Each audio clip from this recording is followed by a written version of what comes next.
Bonsoir et bienvenue à cette info de ce dimanche 25 décembre. Dimanche 25 décembre, c'est donc la Noël. Joyeux Noël à toutes et à tous. Le 7 Info, le dernier numéro de l'année 2022. Et les chefs d'accusation sont les suivants. Outrepassement de ses prérogatives diplomatiques pour s'immiscer dans les affaires politiques du Burkina Faso. Initiative de vider le personnel permanent du système des Nations Unies hors du Burkina. Droit de réserve bafoué. Plusieurs avertissements sans changement constaté de son comportement.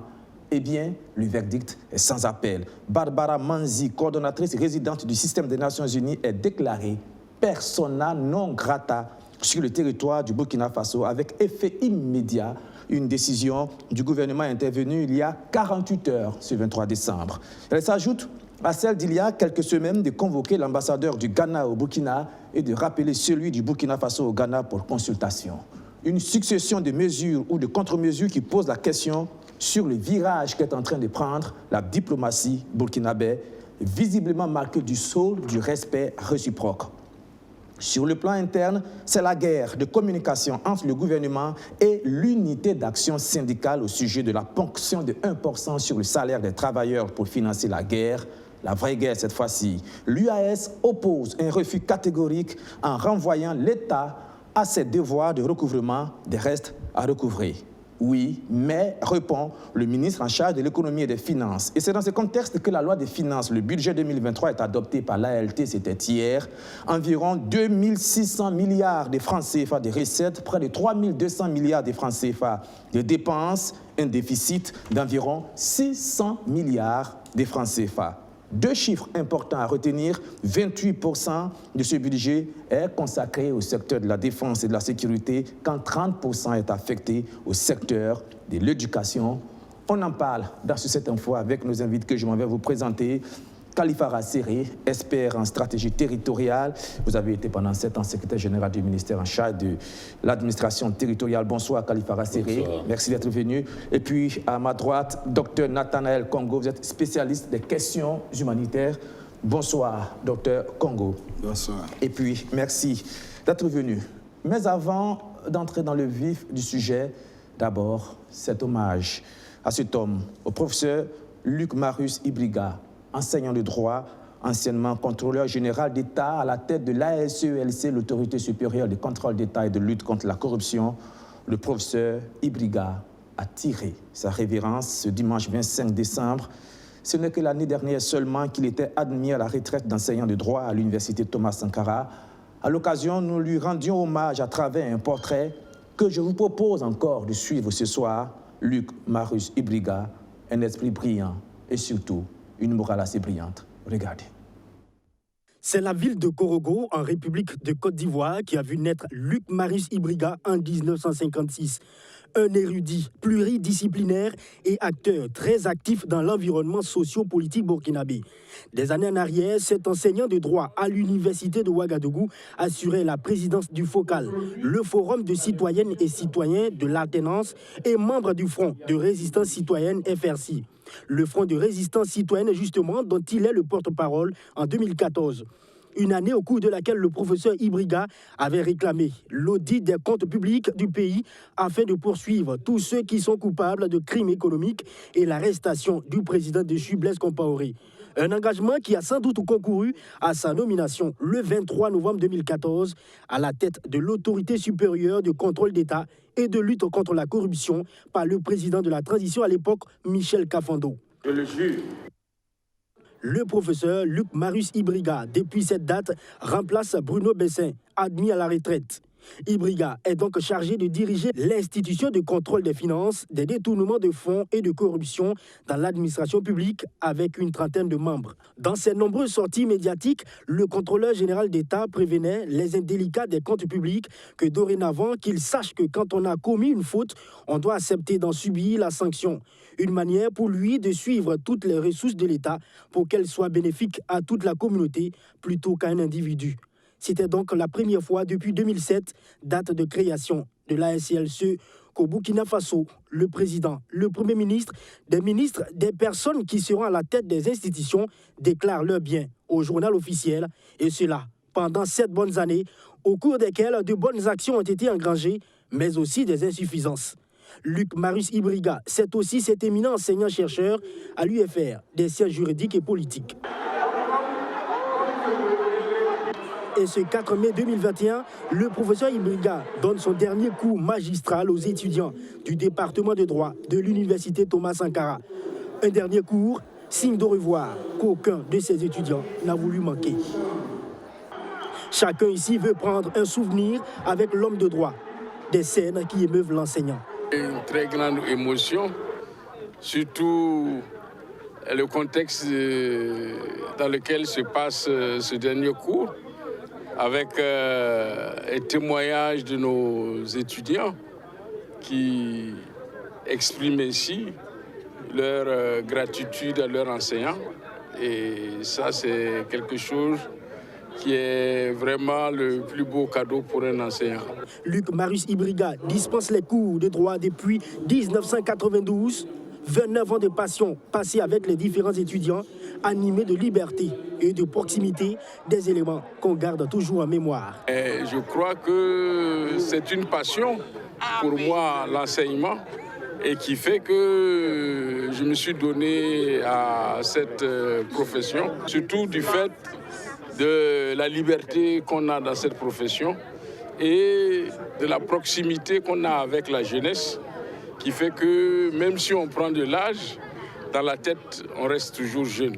Luc Marius Ibriga dit partir avec le sentiment d'avoir bien fait son travail, mais surtout d'avoir contribué à la formation des étudiants qui se sont appropriés ces différents cours.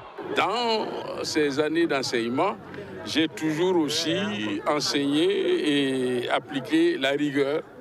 Et pour beaucoup d'étudiants, je crois que par la suite, ils reconnaissent que cette rigueur les a aidés beaucoup. Le professeur, c'est un vrai baobab. C'est une bibliothèque toujours vivante. C'est la dernière fois qu'il va donc enseigner ici. Et donc, il est normal, plus que normal, donc, que ces étudiants se mobilisent pour le remercier à la hauteur donc, de ses actions.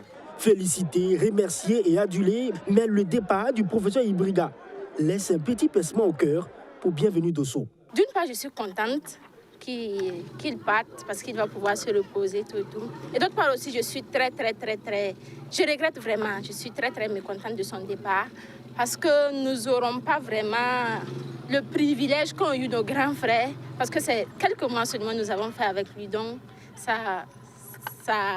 je suis mécontente.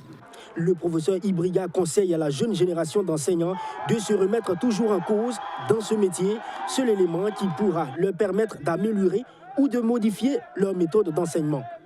À l'ASULCE, l'auteur et le doyen de l'UFR de sciences juridiques et politiques annonce que son départ officiel à la tête de l'institution est prévu pour septembre 2021. Il appartiendra donc au gouvernement de Roch-Marc Christian Kaboré de trouver son successeur. Voilà, le professeur Luc Marius Ibriga qui a tiré sa révérence, je le disais aujourd'hui même, dimanche 25 décembre. Kalifara Serré, l'homme, vous l'avez connu, vous êtes même son promotionnaire, vous aviez fait l'école ensemble. Nous avons usé nos fonds de culottes d'adolescents au lycée Philippe Zenda Kaboré ensemble. Et je vous remercie vraiment pour cet hommage bien mérité. L'homme était d'abord un humaniste. Un enseignant aussi qui professait tel Aristote. Il avait une philosophie de vie assez linéaire. Il n'était pas un épicurien, bien au contraire. C'était un homme d'humilité, un homme presque un ascète. Et je pense que sa carrière d'universitaire a été bien remplie. Voilà. Sur la fin de son parcours, il s'est retrouvé presque accidentellement à être grand haut commis pour l'intégrité, et je pense que c'est certainement la fonction qu'il a eu du mal à investir, parce qu'il a d'abord été lui-même frappé par l'étendue des désastres en matière gestionnelle. Et il ne réalisait pas que ce qu'on puisse imaginer de manière fleurie en termes de corruption, ça n'était rien face à la réalité de la prédation financière et économique dans ce pays. Et donc, la tâche était titanesque. Il a essayé de faire ce qu'il pouvait. Je crois qu'on lui doit, par exemple, la loi sur la corruption, qu'il laissera à la postérité. C'est une loi de 3e génération qui est totalement en phase avec les meilleures normes, notamment les normes Intosai. C'est l'Organisation internationale de contrôle supérieur de l'État. Et cette loi permet à tout dirigeant d'imprimer sa marque en termes de gouvernance vertueuse sur le pays. Il y a des dispositions véritablement avant-gardistes. On peut attraper pratiquement la moitié des grandes communes de l'État avec cette loi. S'ils sont coupables. S'ils sont coupables. Et beaucoup sont coupables parce que nous sommes dans un environnement coupable de prédation. Nous sommes dans un environnement de prédation. C'est vraiment, en ce jour aussi particulier, je pense qu'on va lui demander donc d'aller dire bonjour à tous ceux qui nous ont devancés. Et je sais que, comme ici, là-bas aussi, il va briller par sa simplicité, son humilité, son art de vivre de peu de choses. Simplicité, humilité, un homme qui sait vivre dans le contentement.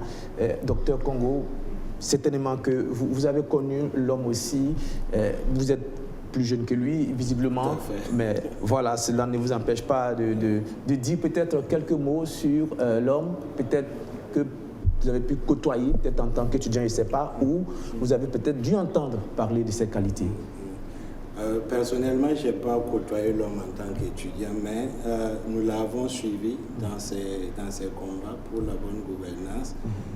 Nous avons aussi suivi tout ce qu'il a fait au niveau de la SELCE, notamment à garantir à ce que tout le cadre légal soit ce qu'il n'était pas.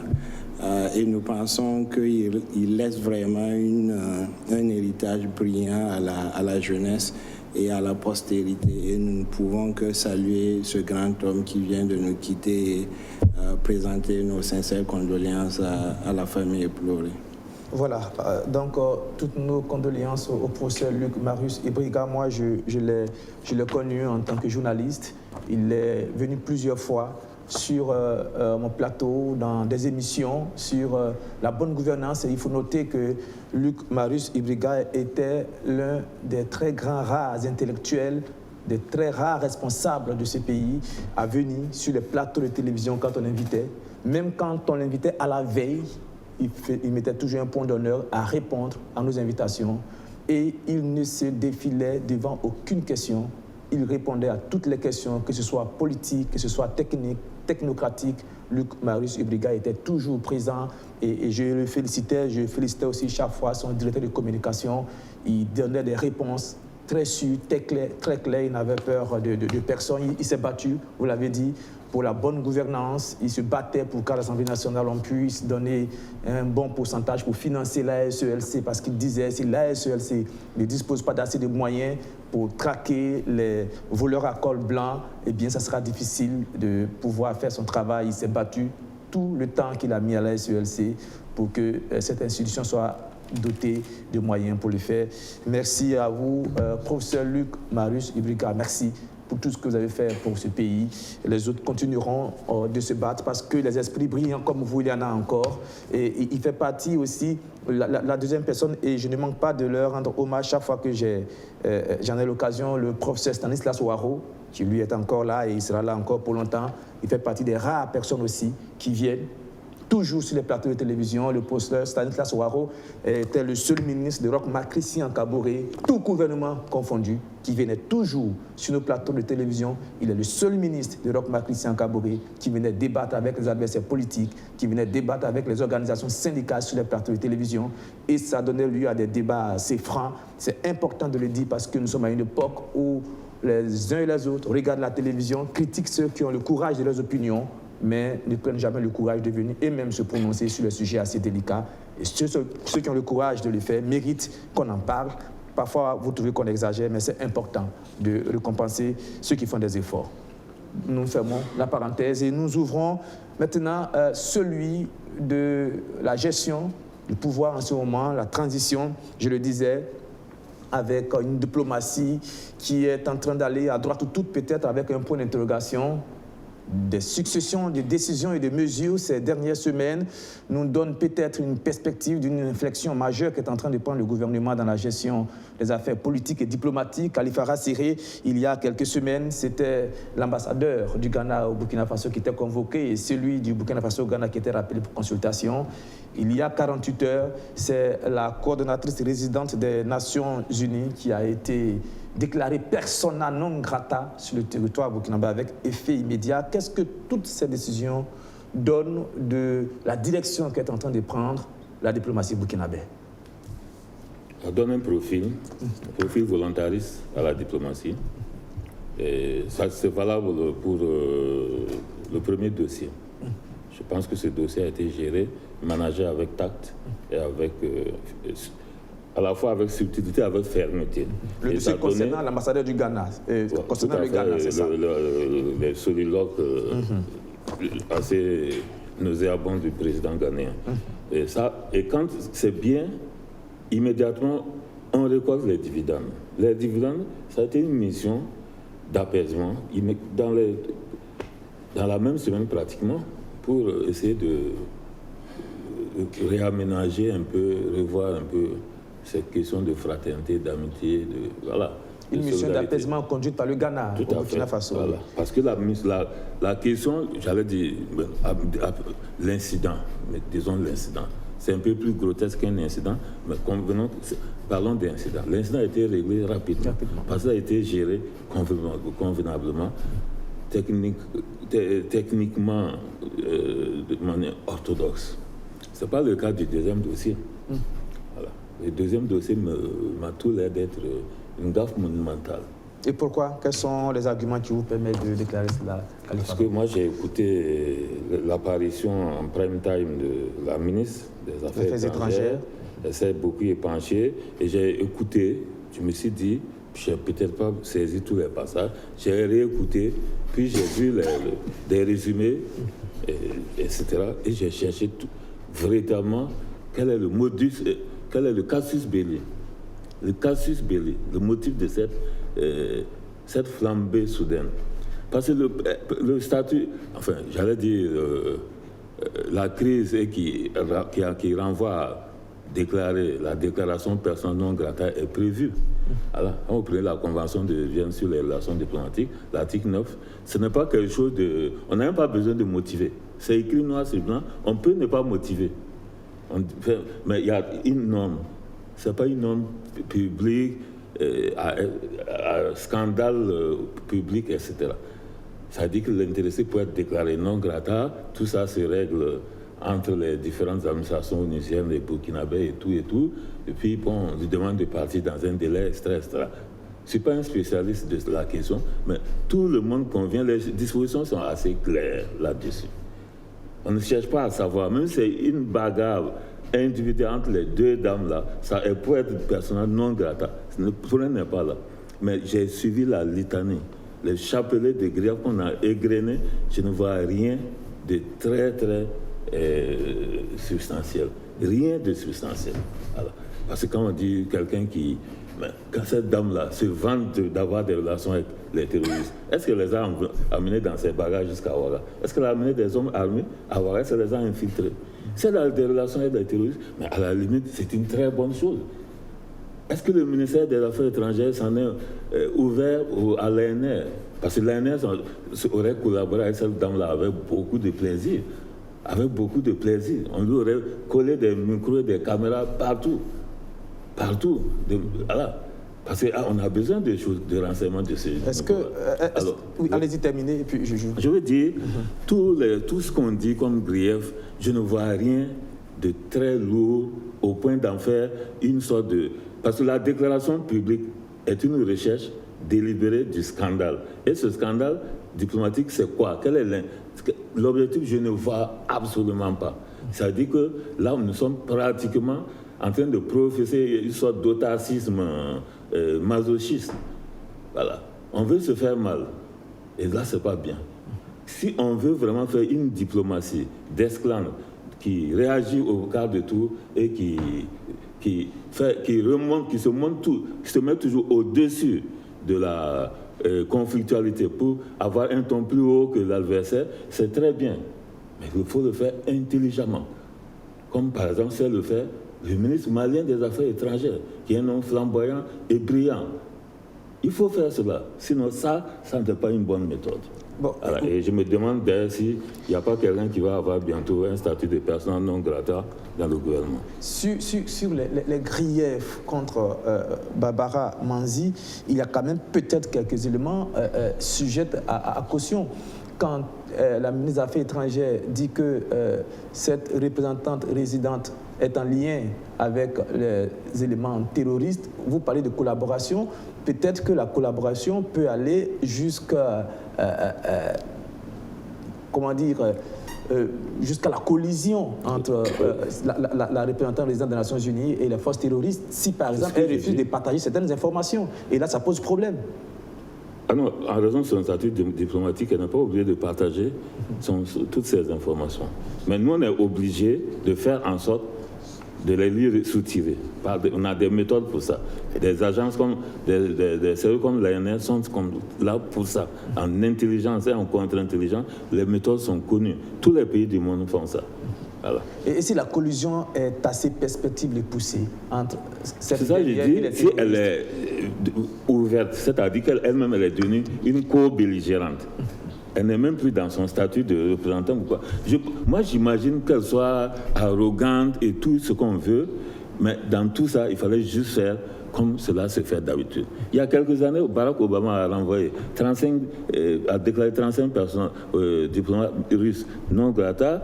En retour, les Russes ont renvoyé 45 Américains de l'ambassade personnes non grata. Tout ça s'est passé en 48 heures sans émulsion. Ce que vous dénoncez, c'est quoi? C'est d'abord le caractère brouillon, j'allais dire théâtral, forcément théâtral et peu soutenu. C'est-à-dire, on n'a pas besoin de ça. Ça se ferait entre... C'est la presse qui aurait peut-être... Et encore, c'est la presse d'investigation qui devrait être en train de voir... il semble qu'elle est partie. La question que je pose, est-ce que le caractère bruyant de cette décision entame la légitimité de la décision elle-même et la légalité de la décision elle-même? Non, la question ne se pose pas sur ces deux aspects. Je vous l'ai dit, si vous partez lire l'article 9 de la Convention de Vienne sur les relations diplomatiques, quand vous voulez déclarer quelqu'un non grata, vous n'avez même pas besoin de motiver. Oui, mais peut-être que... Non, on n'a même pas besoin de motiver. La motivation est diplomatique et c'est par courrier entre les différents pôles de décision. Est-ce que le gouvernement burkinabé est libre de rendre cette décision publique, de la rendre publique? Oui, en rendant public, il faut alors que ce gouvernement soit sûr que l'impact qu'il recherche est un impact de type première affaire. Par exemple, quand on a réagi de manière outrée pour la déclaration du président ghanéen, c'était clair, on a vu la suite, c'est productif. Là, vous verrez que c'est contre-productif. D'accord. Donc, docteur Congo, vous qui êtes professionnel des affaires humanitaires, des actions humanitaires, comment est-ce que vous interprétez la décision du gouvernement d'il y a quelques jours? Je pense que l'interprétation qu'on peut donner de cette décision-là, c'est une action volontaire ou une action volontariste du gouvernement de faire comprendre en fait que dorénavant, les choses doivent se passer autrement. Chacun ne peut plus en fait, au nom de son poste, décider de faire certaines actions. Mais il faudra plutôt aller dans le cadre d'une concertation, d'une entente avec le gouvernement. Et je pense que si nous analysons bien cette affaire, peut-être ce qui n'est pas perceptible et ce qui peut avoir justifié cela, c'est vraiment un problème de collaboration. Je pense que quand la ministre des Affaires étrangères dit qu'ils ont demandé un certain nombre d'informations à Mme Barbara Manzi et qu'elle a refusé, ou que lors de certaines réunions, elle aurait fait certaines déclarations qu'elle est en contact avec des chefs terroristes. Je pense que tout ça, ça peut être mis dans un problème de collaboration, un problème de concertation. Et quand on sait aussi quelle est la force généralement de ces institutions des Nations Unies, on peut comprendre qu'à un certain moment, la ministre ou le gouvernement se soit senti un peu, je dirais quoi, un peu blasé ou un peu nargué par la bonne dame. Voilà, c'est un peu la réaction que je peux avoir déjà sur ce point. Mais ce que M. Khalif a aussi dit, il faut en prendre compte parce que nous sommes dans un contexte où les besoins humanitaires sont énormes. Il faut éviter qu'il y ait des répercussions parce que ces répercussions-là, ce n'est pas forcément sur le gouvernement, ce n'est pas le gouvernement qui va en pâtir, mais c'est surtout les populations, c'est surtout les déplacés internes qui peuvent en pâtir d'une telle situation. Donc, fallait-il régler le problème davantage avec diplomatie, peut-être, si on tient compte aussi du fait que le système des Nations Unies a quand même une immunité diplomatique. Je me dis que effectivement, il fallait peut-être trouver des voies et des moyens pour régler le problème plus diplomatiquement. Et sur la question du règlement diplomatique ou pas, voici ce qu'a déclaré le secrétaire général des Nations Unies, sinon son porte-parole, qui dit que la doctrine de persona non grata ne s'applique pas aux fonctionnaires des Nations Unies, avant d'ajouter que seul le secrétaire général, en tant que chef de l'administration de l'organisation, est habilité à décider, après une enquête minutieuse, du retrait de tout fonctionnaire des Nations Unies. Ça veut dire quoi, en gros? C'est-à-dire que c'est seul le secrétaire général des Nations Unies qui a le droit de retirer un fonctionnaire d'un pays signataire des Nations Unies? C'est effectivement ça. Les fonctionnaires des Nations Unies sont sous l'autorité du secrétaire général des Nations Unies. Est-ce qu'un fonctionnaire des Nations Unies qui travaille au Burkina Faso et qui est sur le territoire burkinabé a le droit de faire ce qu'il veut parce qu'il est fonctionnaire des Nations Unies? Il n'a pas le droit de faire ce qu'il veut, ça c'est clair. Il n'a pas le droit de faire ce qu'il veut. Et je pense que le gouvernement peut avoir raison, mais ce que nous disons, c'est qu'on n'a pas forcément besoin, on n'avait pas forcément besoin d'adopter cette approche-là. Quand vous regardez un peu l'entretien de Madame la ministre, elle est allée jusqu'à des témoignages. Sur cet aspect, je dis, pour moi, c'était pas nécessaire. Elle a fait des témoignages, elle a raconté que durant des entretiens, la dame aurait eu à dire. Je pense que la communication aurait été plus efficace si on s'en tenait, par exemple, à la note de Madame la ministre déclarant Madame Barbara Manzi persona non grata. Et les démarches allaient se faire dans le backup. Mais venir sur un plateau télé, faire des témoignages, je me dis que ce n'était pas vraiment nécessaire. Pardonnez-moi, mais moi je me mets à la place du Burkinabé lambda qui vit dans un pays en crise, en guerre, où il y a des millions de déplacés internes, où il y a des milliers de morts, et qu'on lui dise qu'une fonctionnaire des Nations Unies qui travaille sur le territoire burkinabé ait le droit d'avoir une collaboration, peut-être même une collision allant jusqu'à une complicité entre griffes avec des éléments terroristes et qu'elle soit libre de le faire sans qu'on puisse lui dire mot, ça peut paraître assez gênant et assez curieux.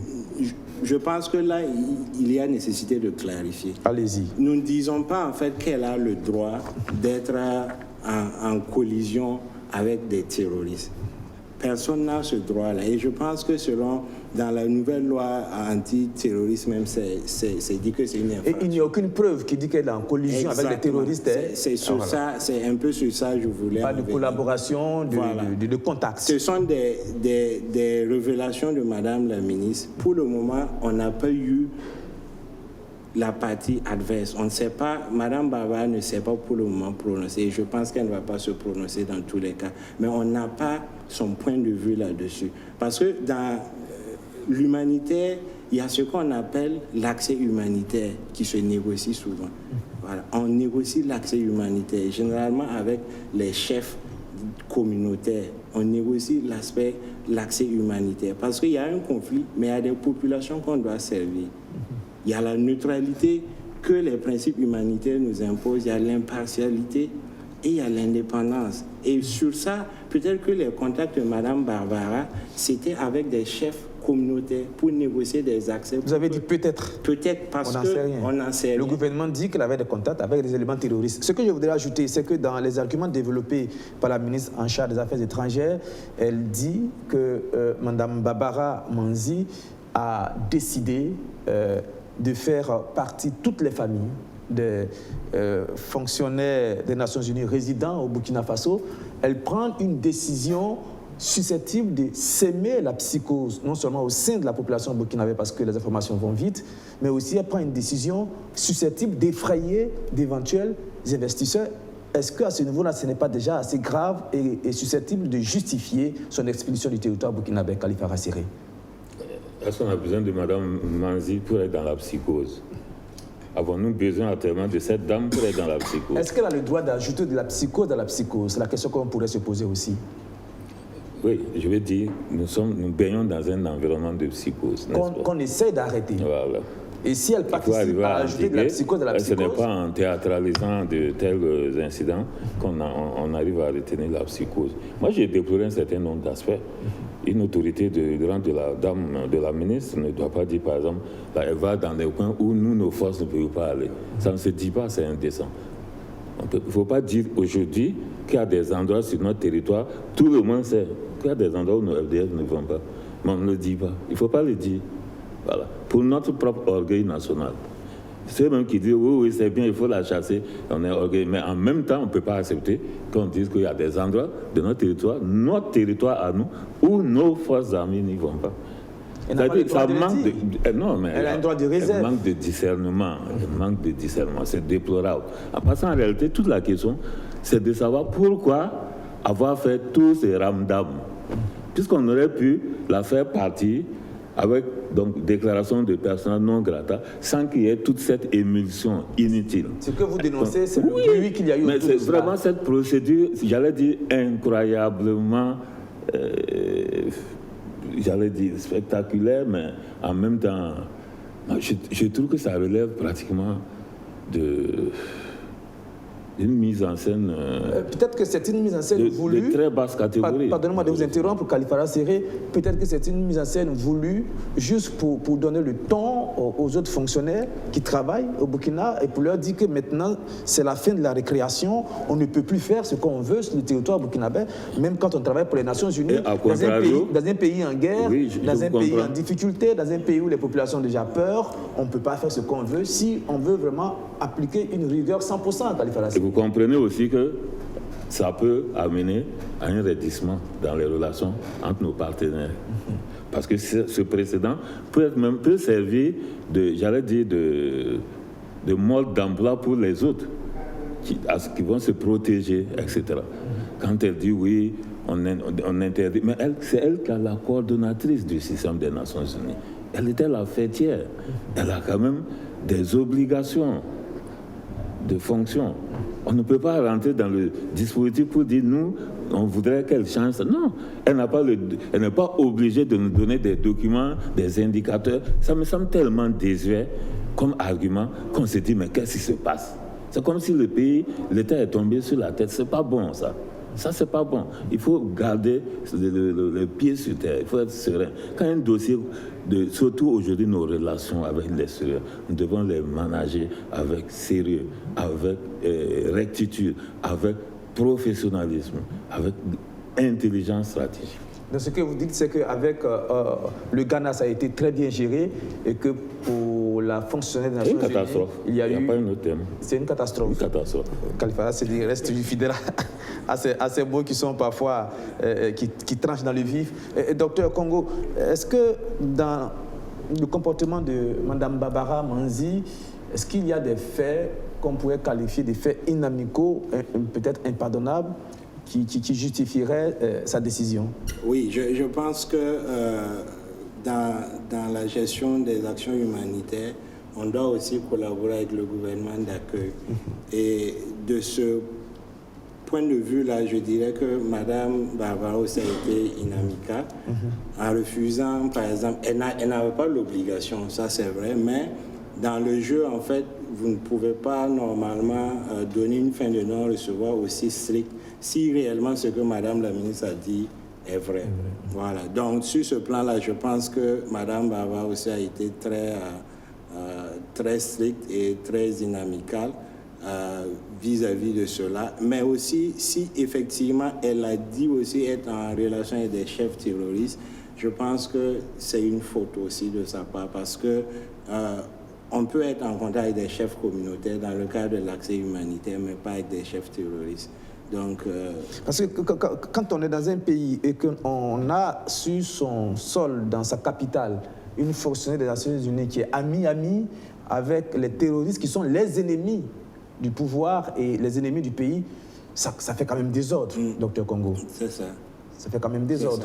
C'est ce que je dis. Elle peut être en relation avec des chefs communautaires pour négocier l'accès humanitaire, mais pas avec des chefs terroristes et pas au point de le dire dans une réunion avec une représentante du gouvernement. Voilà. Ça, c'est clairement une erreur et je me dis, diplomate qu'elle est, elle devrait le savoir. Moi, je ne suis pas... Oui, allez-y. Le nexus humanitaire a quand même une éthique. Est-ce qu'elle peut être dans le système et violer cette éthique-là de manière aussi ouverte et aussi grave et être toujours en fonction, sans même que le Burkina n'intervienne? Je pense qu'il faut gratter, il faut être prudent sur ça. Et puis, mais ce n'est pas la première fois aussi qu'un fonctionnaire ou une fonctionnaire des Nations Unies est expulsé d'un pays. Il y a plusieurs fois expulsé de plusieurs pays. Il y a tas d'exemples. C'est la méthode simplement ici qui est... Vous, c'est la méthode que vous dénoncez. Oui, et malheureusement, la forme ici tient le fond. Parce que finalement, on a tout gâché. Est-ce que la forme tient le fond? Dans le fond, le Burkina Faso a peut-être raison de prendre une telle décision, mais c'est la forme que vous déplorez. Sans même avoir à justifier. Si elle dérangeait un peu sur les entournures, on pourrait se débrouiller et écrire pour dire, mais il faut, nous on souhaite qu'elle parte. La lettre qui dit ça, c'est une lettre de déclaration de persona non grata. C'est connu comme ça. Voilà. Et là, vraiment, on ne sait pas pourquoi. Donc vous dénoncez surtout la forme. Ici, parce que là, c'est quand même le système des Nations Unies. Je ne dis pas que le système des Nations Unies a tous les droits dans notre pays, mais quand même, c'est plus de 3 dizaines d'agences, dont des agences extrêmement importantes. Il faut le savoir, surtout actuellement. Nous avons besoin d'avoir des partenariats intelligents et intelligibles que nous conjuguons dans des complémentarités, des intégrations horizontales et verticales. Ça, c'est important. Il ne faut pas se mettre à dos les gens sur des questions d'humeur quelquefois. Peut-être même c'est un problème d'humeur entre les deux dames. Qui le sait? Mais ça ne doit pas rejaillir sur une déclaration tonitruante, des questions. Moi, j'ai eu un malaise. Je vous le dis franchement. J'ai réécouté pour m'assurer que j'ai bien entendu et tout. Et le malaise est demeuré en moi. Et je suis sûr que je ne suis pas le seul Burkinabé à avoir ce sentiment-là. Voilà. Dans le fond comme dans la forme, vous l'avez dit, il y a peut-être à redire dans la forme, ou peut-être dans le fond, c'était justifié cette décision du gouvernement. Rapidement, la dernière intervention sur le sujet, on passe à autre chose. Mais dans la forme aussi, si ce que Mme la ministre a dit est vrai, il faut dire que Mme Barbara Manzi aussi a manqué de forme. Parce que la ministre a notamment révélé qu'il y avait une mission d'évaluation de la situation prévue en janvier, du 12 au 14 janvier 2023, je crois. Absolument. Pourquoi Mme Barbara n'a pas attendu cette mission avant de prendre la décision? Donc là aussi, il y a une question de forme. Une situation qui montre un peu, pardonnez-moi du mot, une certaine forme d'arrogance dans la manière de travailler de Mme Manzi. On ne sait pas d'où vient cette arrogance. Elle a payé cher. Khalifa Séré, je vous comprends. Elle a fait une interview au journal Le Pays. Quand on lit cette interview-là, je n'ai pas l'impression qu'elle était particulièrement mauvaise.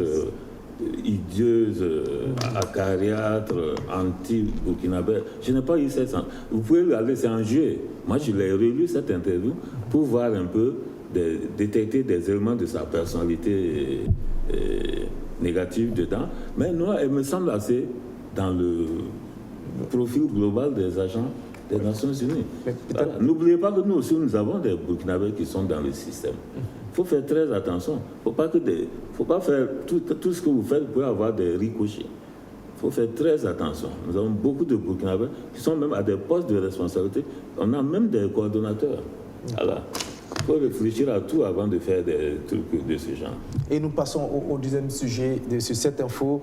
Il s'agit du financement de la guerre comment financer la guerre. Le gouvernement avait proposé de ponctionner 1% sur les salaires des travailleurs du public comme du privé, une proposition que rejette l'unité d'action syndicale, l'UAS, qui s'est prononcée sur la question au cours d'une conférence de presse.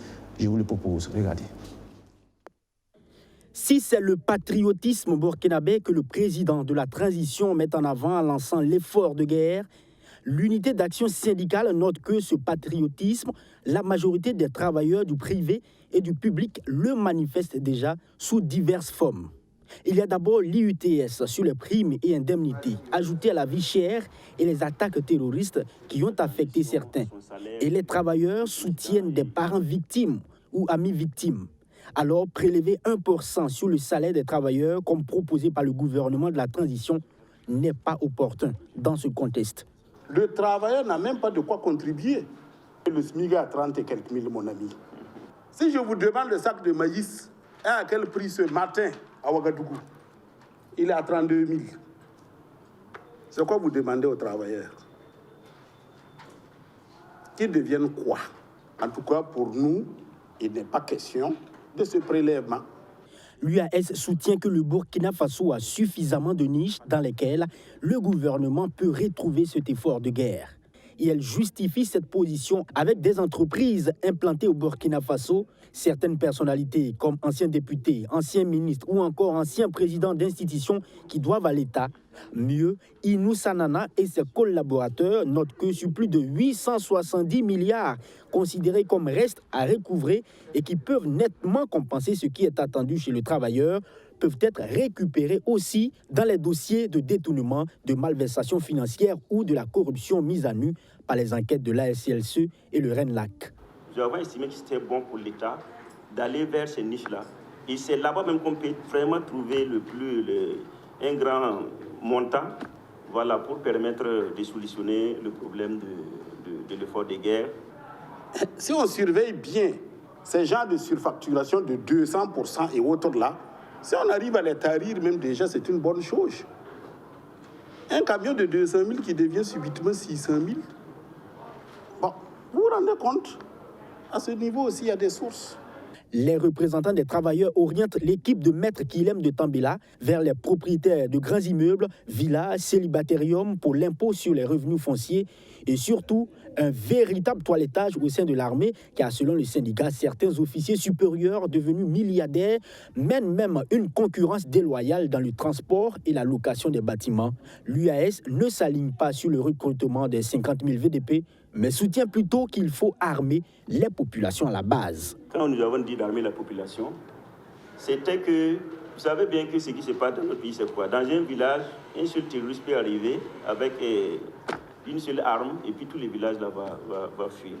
Voilà, donc il était question seulement au niveau local d'armer les populations. Voilà, ceux qui sont par exemple au niveau village, on peut les armer.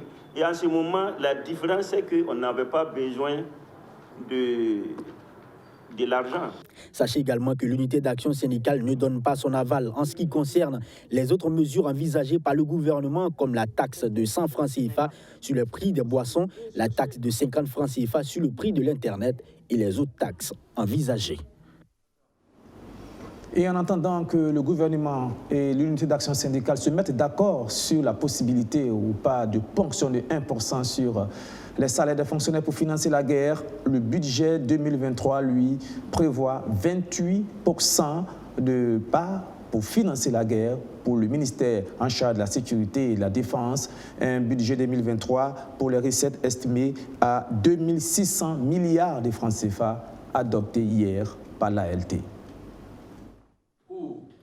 À l'unanimité, les 71 députés de l'Assemblée législative de transition votent pour l'adoption de la loi de finances exercice 2023. Un exercice qui aura pris toute la journée de ce 24 décembre, conformément aux articles 102 et 103 de la Constitution du Burkina Faso. Le ministre de l'Économie, des Finances et de la Prospective a expliqué en long et en large le contexte de l'élaboration de ce budget qui se chiffre en recettes à un peu plus de 2600 milliards de francs CFA, même si une part très importante de ce budget est allouée au secteur de la défense et de la sécurité avec 28,42%, Le gouvernement accorde aussi 30% de ce budget au secteur de l'éducation.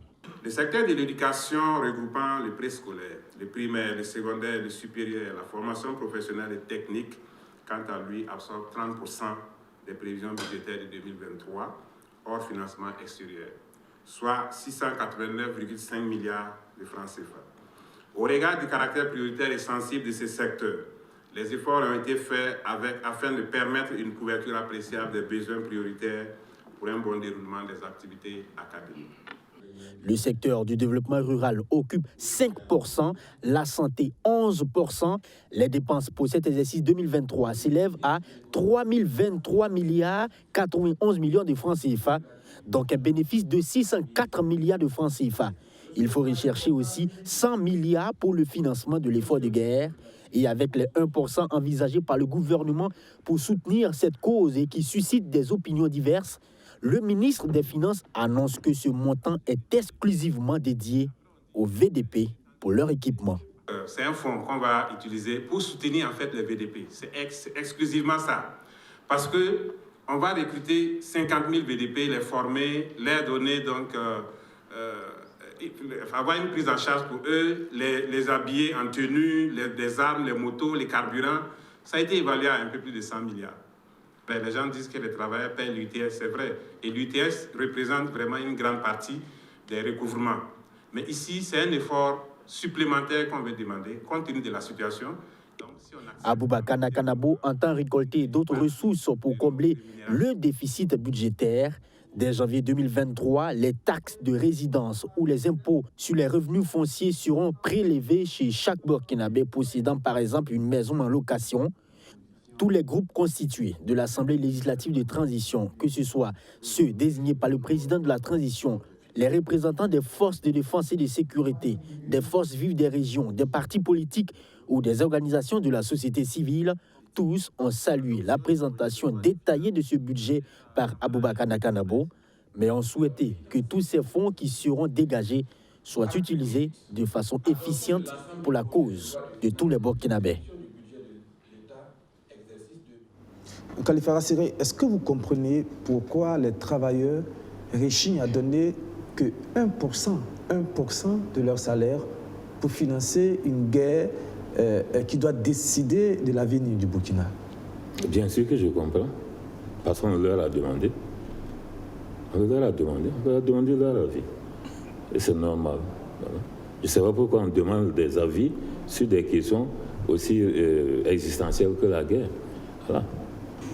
Quand le temps, parce que c'est assez tragicomique, parce que ces jeunes-là se réclament de Sankara. Ils en sont loin, mais au moins, ils estiment ou ambitionnent d'être inspirés. Vous parlez de la transition. Hein. Voilà, ils ambitionnent d'être inspirés par l'idéal Sankara. C'est vaste, c'est très lourd. On n'en voit pas pour le moment des grandes convergences, mais on peut espérer que ça vienne. Voilà, ça peut arriver.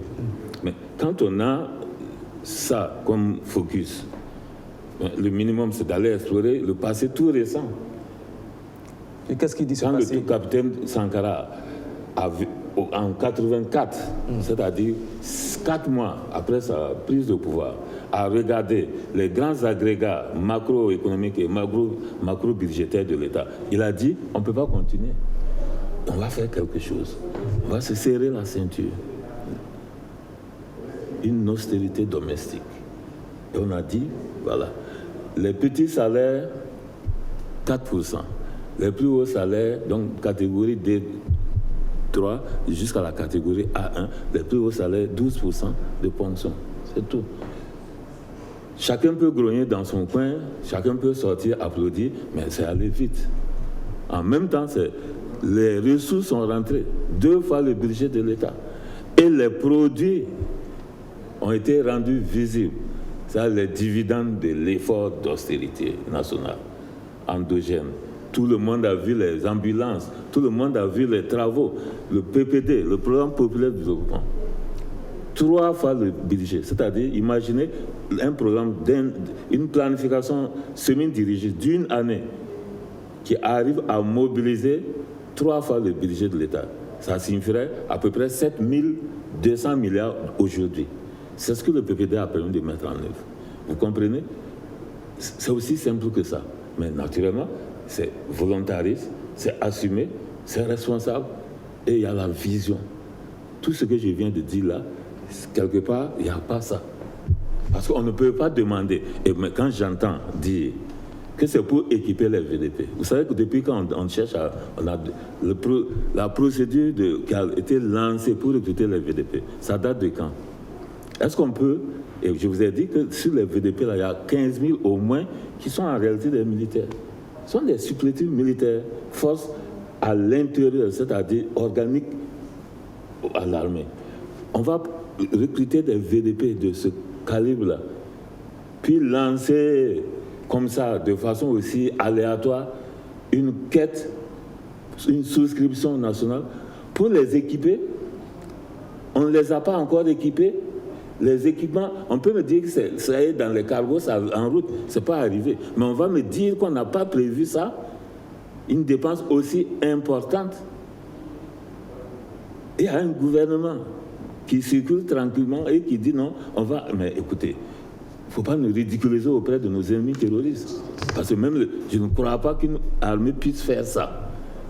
Ce n'est pas possible que les armes ne soient pas encore acquises et qu'on ne fasse tout ce tintamarre. Vraiment, moi je dis, encore une fois, un peu de méthode. Il faut se concentrer sur le travail. Parce que moi, je pense que c'est ce qui manque. Il faut travailler et réfléchir. Il faut se projeter. On ne peut pas... Moi, ça me fait très mal. Quand j'entends que cette souscription-là, c'est pour... équiper les VDP. On peut me dire, parler de tout, sauf d'équiper les VDP. Pourquoi? Parce que pour vous, les VDP... C'est une dépense de souveraineté. C'est une dépense prioritaire. On ne peut même pas payer un ministre si les VDP, là, leur armement n'est pas déjà acquis. On ne peut pas lui servir son salaire. Et donc pour vous, les 1% de ponction des salaires, on ne devrait même pas demander la permission aux fonctionnaires, on devrait le faire immédiatement. Il faudrait s'assumer. Si c'est indispensable en tout cas. Mais moi, je n'ai pas eu l'impression que c'est une méthode subsidiaire. Parce que j'ai vu comment ils ont lancé. C'était comme une idée comme ça. On a reçu les gens, le patronat, les employés. On dit oui, bon, on vous demande d'aller réfléchir. Est-ce qu'on peut faire? Les gens répondent on ne peut pas faire. C'est fini. C'est une démarche inutile, irrationnelle. Et évidemment, qui se solde par un échec. Est-ce que la méthode employée, vous le disiez à l'instant, de Thomas Sankara, il y a plus de 20 ans, plus de 3 décennies, est-ce qu'elle peut être appliquée 3 décennies plus tard, en 2022, où tout a changé, la mentalité des Burkinabés a changé? Elle tient toujours. Un siècle avant, un siècle après, ça tient toujours. C'est une méthode de gouvernance et qu'il faudra peut-être adapter. Il faut assumer. Comment l'État allait réagir? C'est une école de méthode pour le gouvernement. Comment l'État allait réagir si les travailleurs commençaient à soupçonner le gouvernement d'adopter des attitudes des dictateurs? Oui, bon, c'est vrai, quand on parle... Moi, en réalité, quand on veut s'inspirer de Sankara, il faut faire un minimum de Sankara. Voilà. C'est pas parler d'un... C'est-à-dire un minimum de dictature. Un minimum de dictature, de raideur, de rigidité vertueuse absolue. Parce que quand on parle de Sankara, les gens n'ont aucune idée, surtout les jeunes. Pour s'en rendre compte, il faudrait que les gens aillent demander des nouvelles à la famille de Thomas Sankara, à sa propre famille. Sankara n'a jamais pris une mesure coercitive contre le peuple burkinabé et sans imposer 3 fois plus de coercition à sa propre famille. Donc c'était un homme qui était juste. Il était très juste. Et c'est ça qui permettait de faire passer les choses dans notre ambiance actuelle, dans notre environnement de gouvernance désastreuse, calamiteuse actuelle. C'est vrai que c'est difficile de faire une dictature éclairée et dire oui, bon, on va faire ceci, on va faire ça. Parce que les leaders ne sont pas devant, suivez-moi. Les gens, allez-y, faites. Non. Vous être devant. Vous avez employé le thème de dictature éclairée. Ça, c'est un thème assez, un débat assez philosophique. Est-ce qu'il peut y avoir des dictatures éclairées? Une dictature, c'est une dictature, elle est toujours sombre, Khalifa Lassé. En tout cas, non épicurienne. Ça dépend des écoles. Il faut qu'elle soit non épicurienne. Je renvoie à Socrate et à Aristote. Docteur Congo, toujours sur le même sujet, il y a l'UAS qui demande au gouvernement d'aller faire ses devoirs, c'est-à-dire recouvrer les restes à recouvrer qui sont à près de 800 milliards de francs CFA selon l'unité d'action syndicale. Le ministère en charge de l'économie et des finances a parlé de près de la moitié possible dans la réalité. Même si on en vient à 400 milliards de francs CFA, c'est beaucoup. Le gouvernement répond que le processus est assez long et qu'on n'a pas le temps. C'est pourquoi il demande de donner 1% des salaires rapidement. Est-ce que vous comprenez cette position du gouvernement et comment vous l'analysez? Bon, je pense que le processus aussi pour les pensions de salaire sera long. Parce que le budget est fait, je ne pense pas que ça soit pour un mois donné. En fait, je ne suis pas sûr que si on fait la pension en un seul mois, c'est suffisant pour répondre aux besoins demandés. Donc, le processus des pensions de salaire aussi sera long. Et je pense que personne au Burkina, en fait, n'est assez aveugle pour se dire qu'il n'y a pas un besoin d'un patriotisme, d'un sursaut patriotique. Donc je ne pense pas que les travailleurs vraiment aient un problème à consentir à 1% de leur salaire. Mais je pense plutôt que le problème ici que les syndicats veulent toucher du doigt, c'est une occasion pour eux, c'est de dire mais attention, on a mal dans notre gouvernance. Il faut d'abord résoudre les problèmes de bonne gouvernance et nous allons ensuite voir. Moi, c'est ma lecture de la chose. Et comme M. Khalifa le disait, Sankara a pu le faire parce que lui-même, il incarnait l'intégrité. Les Burkinabés, à l'heure actuelle, ne croient plus vraiment à ça. Ils ne croient plus vraiment à la gouvernance vertueuse. Donc, je vais consentir 1% de mon salaire et en fin de compte, je ne vais pas voir les retombées réelles. C'est ça le vrai problème. C'est ça le réel problème. Oh oui, mais c'est vrai que la question de la malgouvernance, de la suspicion de malgouvernance est réelle, mais on peut peut-être accorder du crédit ou bien le bénéfice du doute au capitaine Traoré. Il vient juste d'arriver, il n'a même pas encore fait 6 mois. Peut-être qu'il faut le laisser travailler et puis voir venir. Mais le bénéfice du doute viendra avec des actes forts, en fait. Ce bénéfice du doute-là viendra avec des actes forts. Déjà, les dossiers pendants, quand on évacue ça, et le bénéfice du doute viendra. C'est par ces actes forts que le gouvernement va poser qu'il aura le bénéfice du doute. Mais les syndicats voient que pour le moment, ces actes forts ne sont pas là. Et il faut que ces actes forts viennent pour que On a beaucoup de dossiers qui pourraient donner beaucoup d'argent au gouvernement, mais qui sont pendants. Khalifa Rassiri, vous dites, par exemple, que le gouvernement aurait pu ponctionner les 1% des salaires sur les salaires des travailleurs, des fonctionnaires, sans demander leur avis. Il pourrait aussi être assez proactif dans le recouvrement des restes à recouvrer aussi. Tout à fait. Oui, et bien d'autres choses. Même le budget, quand on l'élabore, ce budget-là, suivez-le et regardez davantage encore. Le budget programme, c'est-à-dire que vous prenez le document de programmation, le DPBEP, là, sur les 3 ans, 2023-2025, vous allez voir, le profil est totalement un profil neutre. C'est-à-dire que nous ne créons pas des budgets de guerre. Ce budget qui vient d'être adopté n'est pas un budget de guerre, je regrette. Ce n'est pas un budget de guerre. C'est un budget de crise moyenne, de tension. Voilà. Mais on garde encore un peu de zone de confort. Tout ça, il fallait éroder, gratter pour donner à l'armée.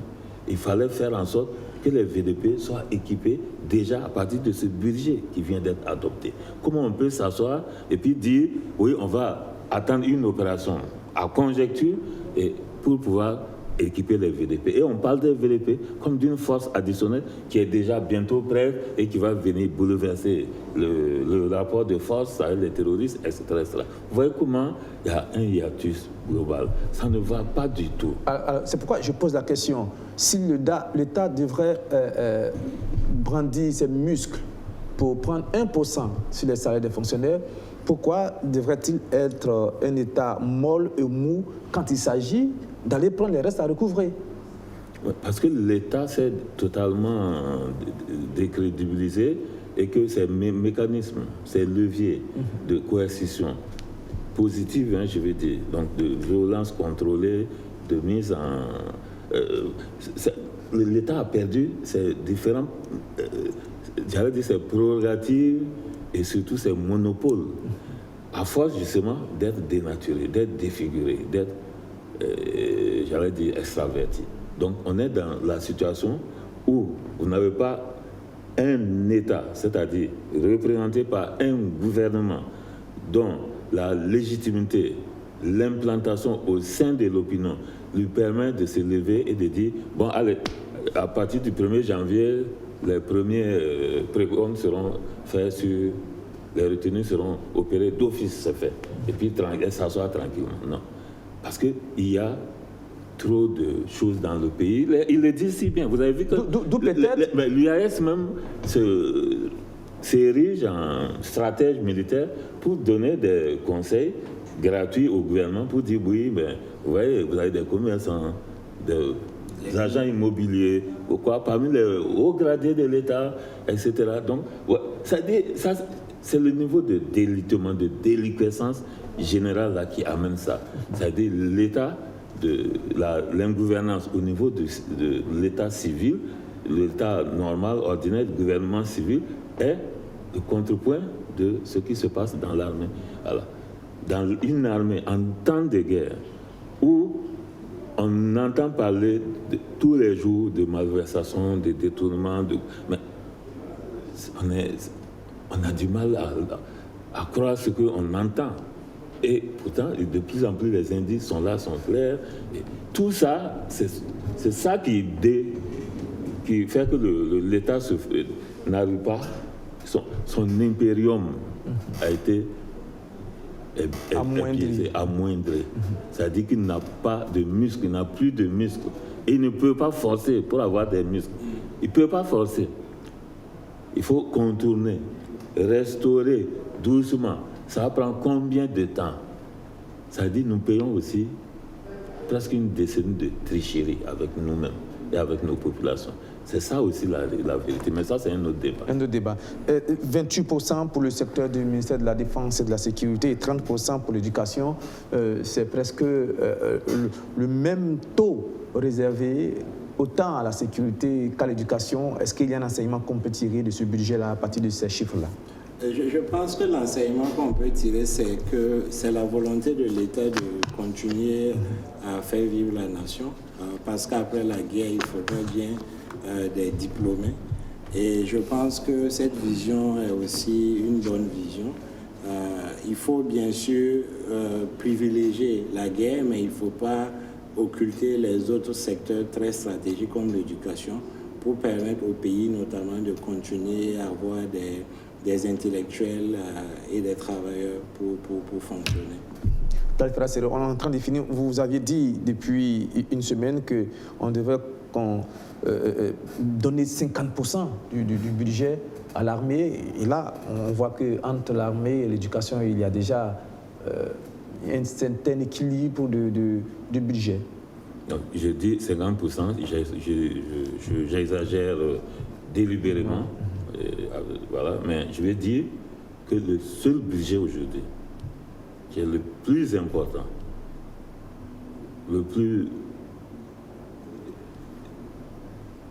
c'est non négociable, c'est le budget de l'armée. Une armée nouvelle, c'est-à-dire une armée qui va à la conquête du territoire. Même l'éducation, je sais que l'éducation c'est important, mais je vous dis qu'aujourd'hui, budget 2023, ça doit être un budget de guerre. Et le budget de guerre se décompose en 3 parties. Le budget de la guerre, stricto sensu, le budget de l'économie de la guerre et le budget de la préparation de l'après-guerre. Et là, l'éducation, la santé, tout ça, ça a sa place. Voilà. Mais un budget de guerre, il y a même des nomenclatures pour faire ça. C'est pour dire que nous n'inventons rien. Mais quand vous regardez notre budget, vous voyez bien que c'est un budget presque habituel. Un budget comme as usual. Il faut faire autre chose. On est à côté de la plaque. Si l'ALT n'était pas une sorte de Sénat civilo-militaire, assez bon enfant, tranquille, ce budget ne passerait jamais. Voilà. S'il y avait un comité éthique, un comité national d'organisation de l'État, de gestion, de contrôle de la gestion de l'État, ça ne passerait pas. On allait renvoyer l'État à sa copie, à revoir sa copie. C'est un budget de guerre. Déjà, on le dit, les VDP n'ont pas encore leurs armes et on ne trouve pas ça dans le budget. Ah, il y a un problème. Comment vous allez les choses? La prison est où? Ça doit être dans le budget. Même si vous comptez sur le Saint-Esprit pour avoir des ressources après, ce n'est pas ça qui est important, c'est dans le budget que ça doit être. Tout ce qui doit accompagner la guerre, les infrastructures pour la guerre, les infrastructures pour remembrer l'économie, réorganiser l'économie, créer des zones spécifiques de guerre. Je l'ai dit aujourd'hui, nos zones les plus, j'allais dire presque déstructurées, telles que le Sahel, l'Est.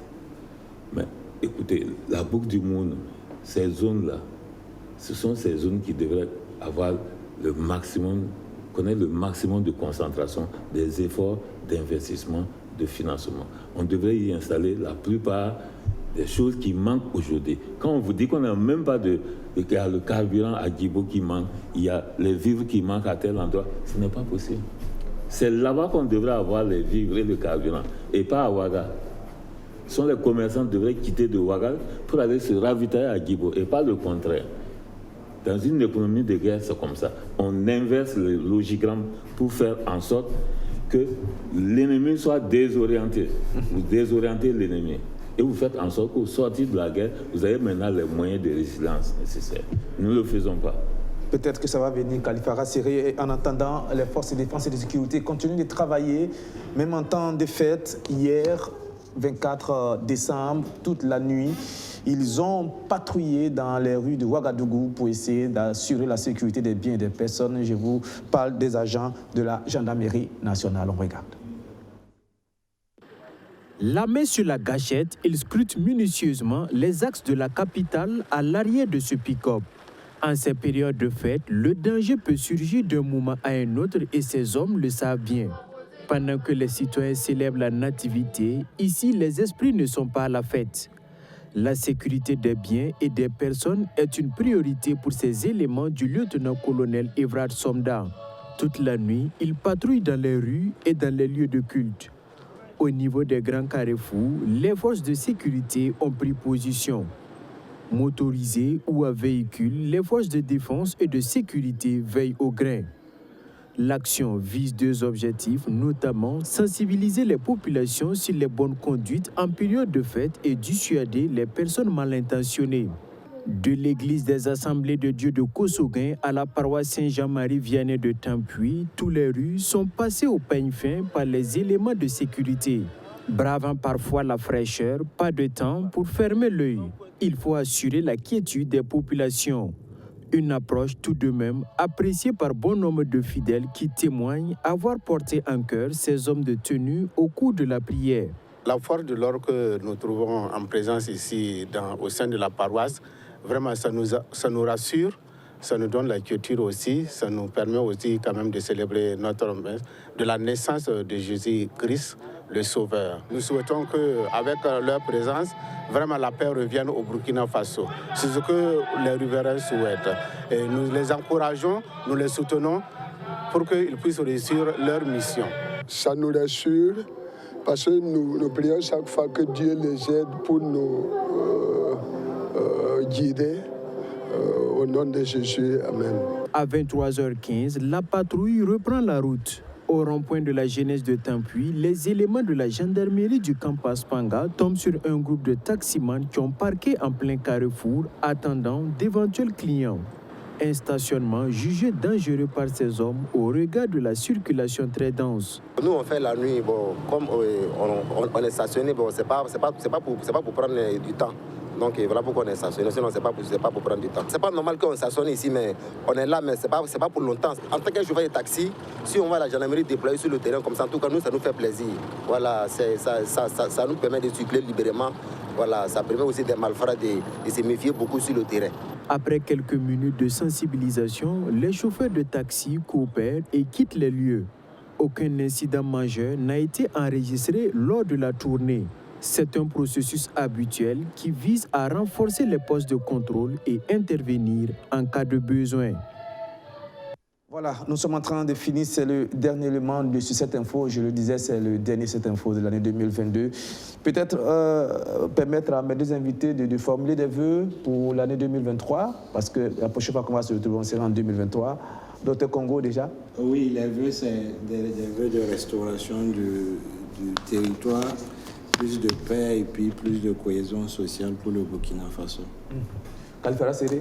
Oui, à peu près la même chose, évidemment. C'est comme tous les Burkinabés, on souhaite que le pays se ressaisisse, que les cœurs s'apaisent et travaillent désormais à l'unisson. Parce qu'ensemble, nous réussirons tout.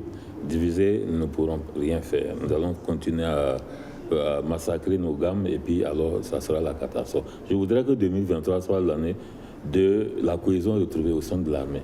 C'est elle qui a l'obligation. Quand on en parle, les gens ont l'impression qu'on fait la... Non, ce n'est pas de l'obsession ou bien de l'acharnement sur l'armée. L'armée a une obligation. C'est elle qui doit séquentiellement faire sa part, 49%, pour amener la paix. Quand elle a fini, les forces civiles prennent la relève, 49%. C'est ça, c'est une théorie générale en matière de défense de toute l'histoire de l'humanité. C'est comme ça. Voilà. Donc nous demandons à l'armée de se ressaisir et que nos divinités soient avec elle en 2023, que nous reprenions les communes les unes après les autres. On ne veut plus entendre parler de patrouille. Non, que ce soit une densification de la conquête en rang serré pour aller. Et quand on a conquis un territoire, on l'a occupé, c'est fini. On n'entend plus parler des terroristes là-bas. Voilà. C'est ce que je crois tous les Burkinabés souhaitent pour que 2023, nous puissions respirer, revenir un peu à la sérénité et reconquérir notre âme, notre ADN de Burkinabé, que nous sommes en train de perdre. Ce n'est pas seulement du territoire que nous perdons aussi notre légendaire intelligence et notre légendaire abnégation. Merci Khalifa Séré. Moi aussi, je voudrais peut-être dire un petit mot, mais en signe de coup de gueule quand même, en ce qui concerne le Galian 2022. Peut-être qu'on va trouver qu'on fait de la fixation. Ada, qui a eu le Galian 2022, il y a eu une polémique sur la villa qu'il devrait avoir. Et le ministère en charge de la communication a fait un communiqué pour tirer les choses au clair et clore la polémique en disant ceci, que dans le règlement de l'organisation du Galian, il n'est prévu nulle part que le super Galian puisse avoir une villa. Ça, c'est assez clair. Sauf que dans les éditions précédentes, dans les 2 dernières éditions, les super Galians ont pu avoir des villas parce que le comité d'organisation avait su nouer des partenariats avec des entreprises immobilières. Voilà un peu pourquoi certains super Galians avaient eu une villa et que ces partenariats ne tenaient plus. Voilà pourquoi Ada, le super Galian de cette année, n'a pas pu avoir des villas. Je pense que l'explication est assez claire, mais il faut ajouter que dans un pays où on a presque 200 entreprises immobilières, ce n'est quand même pas de la mer à boire pour le comité d'organisation du Galian de pouvoir nouer des partenariats et offrir aux super Galiens chaque année une villa. Ce n'est pas de la mer à boire. Il faut aussi retenir qu'aucun journaliste n'a fait vœu de pauvreté et que si un journaliste mérite un prix, il faut lui donner 3 millions de francs CFA pour le super Galien. C'est déjà très bien, mais il ne faut pas qu'on reste dans une modestie maladive alors qu'on a le moyen de faire plus. Il y a 200 entreprises immobilières au Burkina, publiques comme privées. Il faut nouer les partenariats et récompenser le super Galien. Ada est allé dans des endroits où, je le disais, quand on y va, le pronostic vital est engagé. Il a fait un travail journalistique de haut rang, il faut le dire, c'est un confrère de Omega Media, il faut le dire. Il allait dans des endroits où seuls les Occidentaux pouvaient partir, on allait perronner partout, que les Blancs font ceci, les Blancs font cela. Lui, c'est un Burkinabé. Il est parti, il a fait un travail titanesque et il faut le récompenser. Je pense que ce n'est pas encore tard. Si on doit lui donner sa villa, il faut lui donner sa villa. Il faut que le comité d'organisation travaille à récompenser les journalistes à leur juste valeur. Ils ont aussi droit à la belle vie de temps en temps. Ils ont le droit de mériter de gagner de l'argent à la sueur de leur front.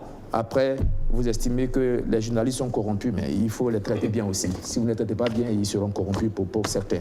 C'était mon coup de gueule en même temps. J'espère qu'en 2023, les efforts seront faits de part et d'autre, non seulement pour permettre au Super Galien de cette année d'avoir sa villa, mais au Super Galien de 2023 aussi d'avoir sa villa. C'est assez important. Il faut que les informations soient justes et précises. De toutes les manières, il y a un ancien président qui disait qu'il faut se battre pour avoir. Bon, bref, 3 points de suspension. C'est la fin de cette émission. Merci de l'avoir suivi et merci encore une fois de votre fidélité renouvelée. On se retrouve donc en 2023, c'est ça, 2023. D'ici là, Dieu nous garde. Bonsoir, au revoir.